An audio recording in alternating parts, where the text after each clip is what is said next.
Je vous le disais, d'entrée de jeu, la dette publique de la République démocratique du Congo a dépassé le cap des 10 milliards de dollars américains en 5 ans. C'est ce qu'a révélé des sources onusiennes. Elle a donc été réduite en 2010 de 14 à 3 milliards de dollars américains et maintenue jusqu'en 2019 à 3 milliards. Il faudrait donc le dire, jusqu'en 2019, la dette publique a connu une augmentation de 7 milliards en 2019, entre 2019 et 2024. De ce fait, d'après les prévisions de certains sources, justement, d'ici les 5 prochaines années, la dette publique de la RDC risque de dépasser les 15 milliards de dollars américains. C'est le second dossier.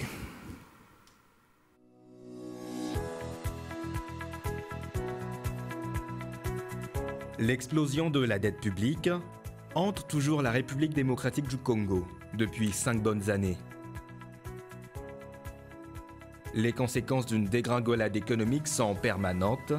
Les politiques, trop hésitants et rarement d'accord sur la politique à suivre. Selon les chiffres révélés par la radio onusienne, cette dette réduite de 14 à 3 milliards de dollars en 2010 n'avait pas augmenté jusqu'en 2021.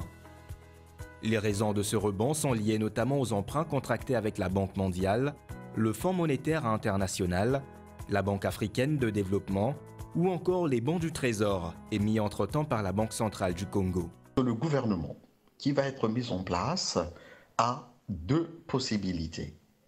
Les plus classiques, si vous voulez, une des possibilités, c'est de réduire le train de vie, s'il faut le dire ainsi, du gouvernement, c'est-à-dire réduire les dépenses publiques.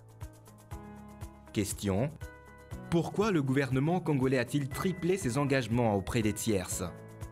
Quelles sont les possibilités de remboursement que dispose le pays? Décidément, comment s'organise le service de la dette en RDC? Après son investiture en janvier 2019 à la tête du pays, Félix Tshisekedi s'est rendu personnellement au siège de la Banque mondiale et du FMI aux États-Unis pour renégocier le retour de la coopération entre ces institutions financières internationales et la RDC. Avec des caisses publiques déficitaires, le gouvernement de la République a bénéficié des crédits de plus d'1 milliard la même année pour financer les projets liés à la gratuité de l'enseignement primaire, la balance de paiement des fonctionnaires et la construction des infrastructures. Depuis lors, le budget national de chaque exercice jusqu'à présent bénéficie de ressources extérieures qui avoisinent plus ou moins 6 milliards de dollars inscrits comme créances à charge du contribuable congolais. Nous avons obtenu du FMI l'affectation de 368 millions de dollars au titre de facilitation de crédit pour la balance des paiements. Nous avons obtenu de la Banque mondiale une ardoise d'1,5 milliard par rapport en soutien à ce que nous avons lancé comme programme. Des spécialistes s'accordent que s'endetter n'est pas une mauvaise chose pour un pays. Mais le plus important serait l'affectation des crédits de l'emprunt aux investissements et non à la consommation. Et en matière de dette publique, la RDC est réputée parmi les pays les moins solvables. La crise économique mêlée à celle de la dette a conduit l'ex-Zaïre à supprimer les dépenses de l'éducation, de la santé, de l'habitat et bien d'autres à l'entame des années 90. Si on arrive à mettre l'accent sur des investissements publics qui devraient rapporter beaucoup plus, si vous voulez, de devises à l'État, cela n'est pas du tout un mal. Au contraire, c'est vraiment une nécessité. Mais le pays a bénéficié de programmes de redressement structurel de la Banque mondiale et du FMI jusqu'à l'atteinte en 2010 du point d'achèvement, appelé Initiative PTTE. Le Congo-Kinshasa était alors fiché comme pays pauvre et très endetté, avec 14 milliards réclamés par les créanciers des clubs de Paris et de Londres notamment. L'effacement de cette dette avait aidé le gouvernement à économiser au moins 50 millions de dollars mensuels, prévus pour éponger les arriérés de plusieurs décennies. Tous les paramètres macroéconomiques sont envers la dette publique de la RDC entre 2019 et 2024 est passée de 3 milliards à 10 milliards, soit une augmentation de 7 milliards de dollars. Mais si vous regardez les ratios dette publique PIB, c'est autour de 17% du PIB. Depuis lors, cette enveloppe devrait couvrir des dépenses sociales creusées par la faiblesse d'une économie fortement dépendante et exclusivement basée sur des matières extractives. Malheureusement, le Congolais moyen continue à vivre avec moins de 2 $ par jour et l'espérance de vie tourne autour de 60 ans. Ce qui est vrai, la dette publique extérieure a ruiné plusieurs économies des pays du Sud. En RDC, le niveau excessif d'endettement a entraîné une crise financière et l'instabilité économique, couplée à une forte pression fiscale du fait que le remboursement est insoutenable. Il faut que la RDC double sa croissance économique. Il faut quitter des taux de croissance de 1 chiffre à 2 chiffres. C'est-à-dire doubler la croissance économique de la RDC pour pouvoir avoir des marges de manœuvre assez intéressantes pour pouvoir payer la dette. D'ailleurs, 10 milliards de dollars de dette comme maintenant représentent la quasi-totalité des recettes publiques annuelles et une bonne part du PIB. En interne, la RDC est endettée à hauteur d'au moins 40% des obligations totales envers les créanciers. Les prestateurs nationaux, les fournisseurs, aussi les soumissionnaires aux bons du Trésor, ont beaucoup de paiements à encaisser auprès de l'État. Étant un des moyens de compenser les dépenses souveraines, la dette intérieure devient également abondante et relativement payée au détriment de l'économie entrepreneuriale locale. Pour payer ces créances, les économistes conseillent de ne pas troquer les ressources naturelles contre les crédits de la dette, mais de favoriser les investissements et de promouvoir le développement des secteurs porteurs de croissance. C'est en ceci que l'État peut tirer des dividendes pour rendre la dette soutenable. L'histoire de la RDC démontre que le pays, l'un des plus pauvres au monde, doit supporter depuis le jour de son indépendance une dette qualifiée d'illégitime, illégale et odieuse, devenue au fil du temps insoutenable. Et pourtant, les interventions internationales, notamment du FMI par le truchement de l'initiative PPTE, n'ont fait que maintenir le pays dans un système de dépendance à la dette et aux interventionnismes étrangers. Aujourd'hui, il est important que la RDC se libère du joug d'une dette qu'elle ne doit pas et ne saurait supporter pour des raisons morales et politiques.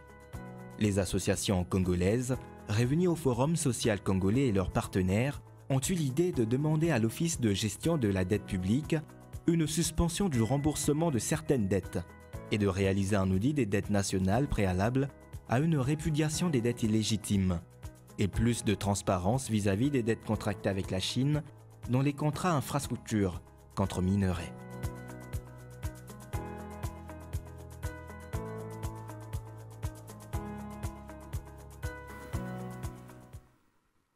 Constantin Tamboué, le cycle des endettements de la RDC n'est pas encore à terme. Ce qui est vrai, s'endetter, ce n'est pas une mauvaise chose. Mais le plus important, c'est de savoir à quoi va servir les ressources de la dette. Exactement. Parce que la RDC, d'ailleurs, en termes de dette, elle n'est pas aussi endettée que beaucoup de pays en Afrique, comme l'Afrique du Sud, comme le Maroc, la Tunisie ou le Nigeria. Ça devrait conforter ? Non, mais au regard du potentiel de la RDC, nous pouvons aller au-delà.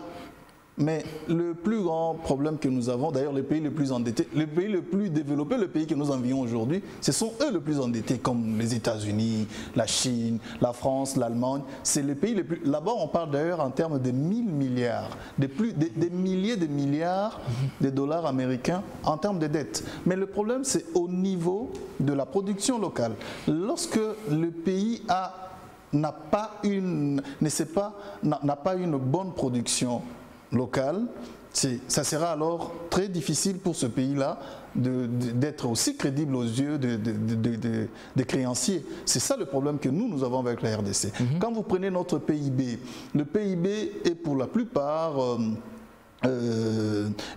navigue aujourd'hui autour de 100 milliards de dollars, peut-être moins que ça, malheureusement. Or, avec 100 milliards de dollars de PIB, quand vous appliquez la pression fiscale qui est aujourd'hui recommandée à plus ou moins 20%, c'est-à-dire vous pouvez avoir un budget de 20 milliards. Mais malheureusement, quand vous regardez notre budget, nous sommes toujours en deçà de 15 milliards. Peut-être 15 milliards, c'est beaucoup parce que je dirais même la moyenne pour les 3 ou 4 dernières années, c'est 10 milliards. Or, Or, nous avons des besoins qui demandent assez de ressources. Alors, pour répondre à ces besoins, il nous faut des moyens. Et des moyens là, parfois nous recourons à la dette. Mais l'argent de la dette, lorsqu'elle doit payer les fonctionnaires, les enseignants, là ça pose problème. Mais quand l'argent de la dette construit les routes et que l'argent de la dette crée des emplois, l'argent de la dette construit des infrastructures de base qui peuvent rapporter, créer de plus en plus, relancer de plus en plus l'activité économique dans le milieu où il n'y en avait pas, en ce moment-là, l'État aura des ressources à travers notamment les activités créées. Donc il faudra en raison que les crédits justement servent à plus dans les investissements que dans les consommations. Non, les crédits doivent servir à des investissements. Ouais. Si nous n'investissons pas, nous aurons du mal à créer de la richesse.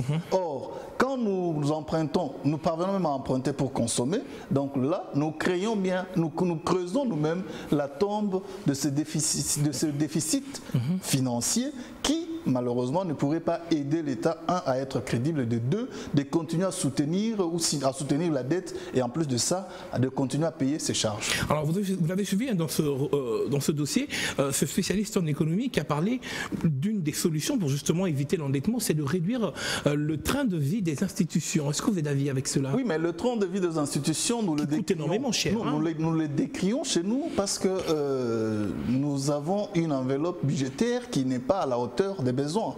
Parce que nous dirons que non, écoutez, le ministre touche autant, le député touche autant, les sénateurs, mais quand vous allez sous d'autres cieux, quand on parle d'un député, d'un sénateur, c'est tout un cabinet en plus.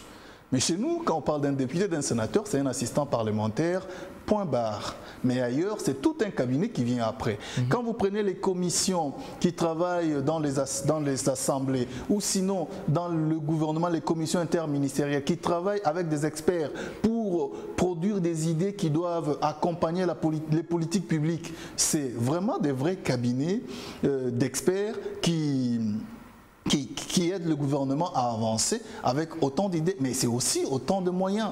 Donc, quand nous décrions qu'il y a un train de vie des institutions plus élevé, c'est par rapport à ce que nous avons comme ressources. Mais aujourd'hui, si la RDC parvenait à avoir un budget de 20 milliards ou de 40 milliards, 50 milliards de dollars, je vous assure, c'est que les institutions consomment aujourd'hui, en consommeraient peut-être x3 ou x4 et nous n'allons peut-être pas compter parce que les autres secteurs auront bien entendu de moyens qui vont ravitailler leur fonctionnement et pourquoi pas leur développement aussi.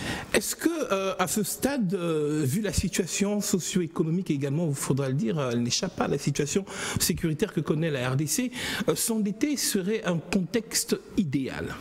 Non, mais s'endetter, d'abord, ce n'est pas idéal pour toute personne. Vivre sous les charges de la dette, ce n'est pas idéal pour toute personne. Mais ça devient normal. Quand je sais que je m'endette, je vais donner l'exemple de quelqu'un qui supporte un loyer pour son ménage. C'est parce qu'il a une activité. On ne peut pas supporter un loyer quand on n'a pas une activité qui va fournir. C'est un peu ça l'idée avec la dette. C'est-à-dire, nous pouvons bien nous endetter parce que nous, tous les jours, pour ceux qui sont locataires, tous les jours, pendant un mois, on dort d'abord gratuitement pendant 30 mois et à la fin du mois, on vient verser le loyer. C'est parce qu'on l'a produit quelque part. Et c'est ce que le gouvernement devrait commencer par faire. Créer des projets, créer des activités, créer des emplois qui pourraient alors l'aider à avoir une activité qui fonctionne, qui tourne normalement. Et enfin, et à la fin du cycle, il y a justement ces moyens qui doivent venir payer les charges parce que les dettes, on va au contact de dettes pour justement compenser aux charges. Nous allons prendre le dernier dossier.